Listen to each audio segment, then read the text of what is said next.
কি বলছিল, জাতিসংঘের অধীনে তদন্ত করতে হবে। তারা খুব ভালো করে জানতো যে ওই সরকারের মেয়াদে এই তদন্ত করা জাতিসংঘের অধীনে করা সম্ভব নয়। বাধ্য হয়ে কী করলো, তারা ভয় পেয়ে, মানে উপদেষ্টা পরিষদ ভয় পেয়ে তড়িঘড়ি করে একটা আবেদন জানালো জাতিসংঘের কাছে। এবং ওই সময় নানান ধরনের প্রশ্ন উঠেছিল এবং প্রশ্ন এখনও আছে যে ওই সময় ইনকিলাব মঞ্চকে কারা নামিয়েছিল উইদিন শর্ট টাইম। এটি যে করা সম্ভব না সবাই জানতো, তারপরেও একটা অস্থির পরিবেশ সৃষ্টি করার উদ্দেশ্যে কারা নামিয়েছিল ইনকিলাব মঞ্চের নেতাকর্মীদের এরকম যুদ্ধংদেহী মনোভাবের সাথে।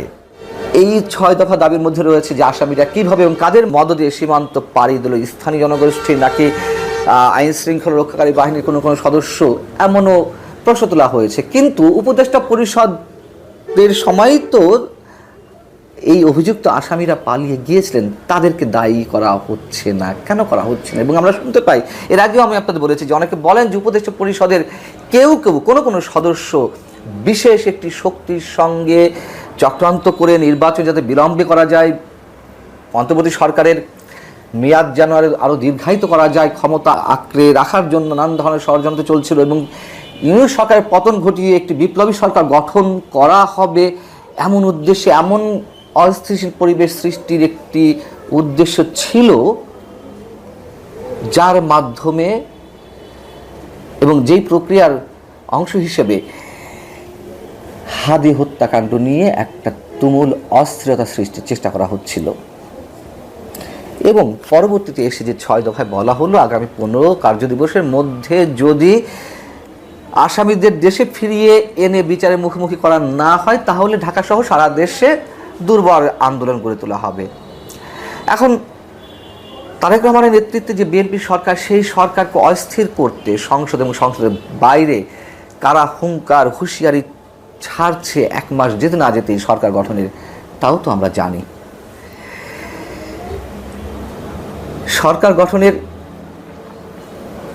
1 মাস পরে এসে হাদি হত্যাকাণ্ডের বিষয়টি নিঃসন্দেহে নতুন করে অনেক কিছুর মোড় ঘুরিয়ে দিচ্ছে রাজনীতিতে।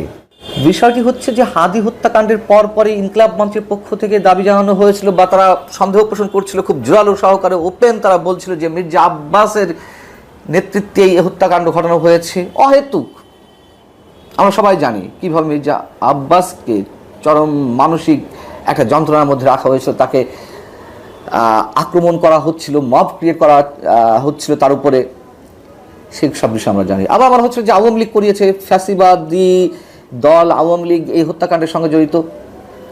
বিএনপি যে হত্যাকাণ্ডের সঙ্গে জড়িত না তা অনেকের কাছে স্পষ্ট। আবার আওয়ামী লীগ এটি করে কোনো ফায়দা লোটার কোনো কারণ নেই, তার কারণ হাদি এমন কোনো শক্ত প্রতিদ্বন্দ্বী আওয়ামী লীগের জন্য ছিল না যে তাকে হত্যা করতে হবে, অনেকে বলেন। এবং যদি কেউ বলে যে না নির্বাচনকে প্রতিহত করার জন্য এটা আওয়ামী লীগ করতে পারে, এটি ওই সময় আমি বলেছি যে আওয়ামী লীগ যদি নির্বাচন প্রতিহত করতে চাইতো সন্ত্রাসী কর্মকাণ্ডের মাধ্যমে, তাহলে তো আরও অনেক কিছু হয়তো তারা ঘটাতে পারতো। সে ধরনের কোনো সন্ত্রাসী কর্মকাণ্ড তো আমরা দেখিনি।